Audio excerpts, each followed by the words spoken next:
Creed en sus profetas. Lunes 3 de abril 2023. Job 9. Job responde a Bildad. Entonces respondió Job y dijo: Ciertamente yo sé que es así. ¿Y cómo se ha de justificar un hombre ante Dios? Si no quisiera contender con él, no le podría responder una sola cosa entre mil. Él es sabio de corazón y poderoso en fuerza. ¿Quién se ha endurecido contra él y ha salido ileso?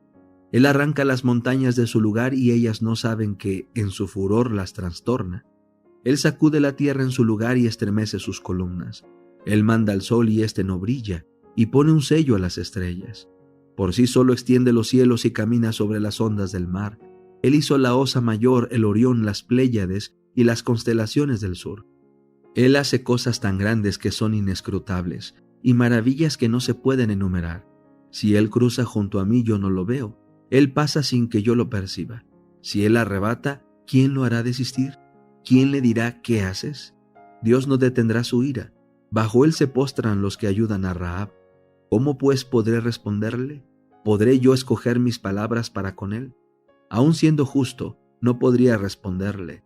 Más bien pediría clemencia en mi causa. Si yo le invocara y Él me respondiese, yo no podría creer que escuchara mi voz, porque me aplasta con tormenta y aumenta mis heridas sin causa. No me deja cobrar aliento, sino que me colma de amarguras.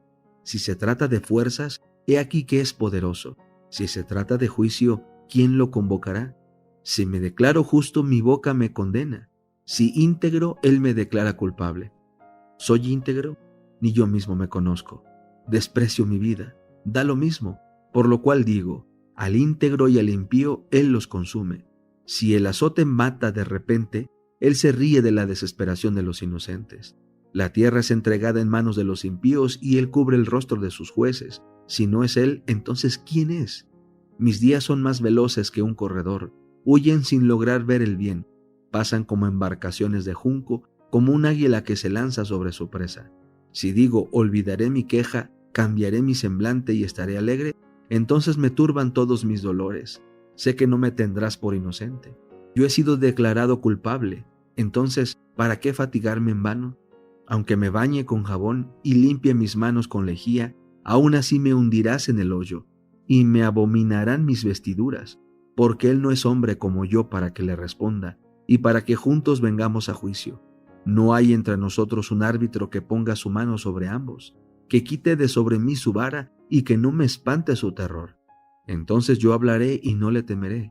De otro modo, yo no soy dueño de mí mismo. El conflicto de los siglos. Capítulo 5. El lucero de la Reforma. Wycliffe discernía los errores con mucha sagacidad y se oponía valientemente a muchos de los abusos sancionados por la autoridad de Roma. Mientras desempeñaba el cargo de capellán del rey, se opuso osadamente al pago de los tributos que el Papa exigía al monarca inglés y demostró que la pretensión del pontífice al asumir autoridad sobre los gobiernos seculares era contraria tanto a la razón como a la Biblia. Las exigencias del Papa habían provocado profunda indignación y las enseñanzas de Wycliffe ejercieron influencia sobre las inteligencias más eminentes de la nación. El rey y los nobles se unieron para negar el dominio temporal del Papa y rehusar pagar el tributo. Fue este un golpe certero asestado a la supremacía papal en Inglaterra. Otro mal contra el cual el reformador sostuvo largo y reñido combate fue la institución de las órdenes de los frailes mendicantes. Pululaban estos frailes en Inglaterra y comprometían la prosperidad y la grandeza de la nación. Las industrias, la educación y la moral eran afectadas directamente por la influencia agostadora de dichos frailes. La vida de ociosidad de aquellos pordioseros era no solo una sangría que agotaba los recursos del pueblo, sino que hacía que el trabajo fuera mirado con menosprecio. La juventud se desmoralizaba y cundía en ella la corrupción. Debido a la influencia de los frailes, muchos eran inducidos a entrar en el claustro y consagrarse a la vida monástica, y esto no solo sin contar con el consentimiento de los padres, sino aún sin que éstos lo supieran o en abierta oposición con su voluntad, con el fin de establecer la primacía de la vida conventual sobre las obligaciones y los lazos del amor a los padres. Uno de los primeros padres de la Iglesia romana había hecho esta declaración: aunque tu padre se postrase en tierra ante tu puerta, llorando y lamentándose, y aunque tu madre te enseñase el seno en que te trajo, los pechos que te amamantaron, deberías hollarlos y seguir tu camino hacia Cristo sin vacilaciones. Con esta monstruosa inhumanidad, como la llamó Lutero más tarde, más propia de lobos o de tiranos que de cristianos y del hombre, se endurecían los sentimientos de los hijos para con sus padres. Así los caudillos papales, como antaño los fariseos, anulaban el mandamiento de Dios mediante sus tradiciones, y los hogares eran desolados, viéndose privados los padres de la compañía de sus hijos e hijas. Aún los mismos estudiantes de las universidades eran engañados por las falsas representaciones de los monjes e inducidos a incorporarse en sus órdenes. Muchos se arrepentían luego de haber dado este paso, al echar de ver que marchitaban su propia vida y ocasionaban congojas a sus padres. Pero una vez cogidos en la trampa, les era imposible recuperar la libertad. Muchos padres, temiendo la influencia de los monjes, rehusaban enviar a sus hijos a las universidades, y disminuyó notablemente el número de alumnos que asistían a los grandes centros de enseñanza. Así decayeron estos planteles y prevaleció la ignorancia.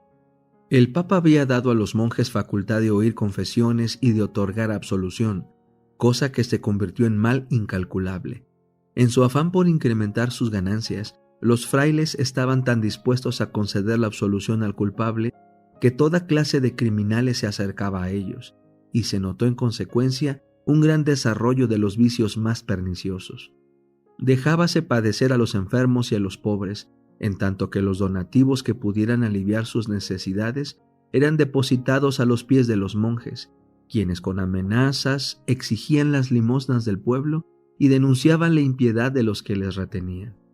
No obstante, su voto de pobreza, la riqueza de los frailes, iba en constante aumento y sus magníficos edificios y sus mesas suntuosas hacían resaltar más la creciente pobreza de la nación.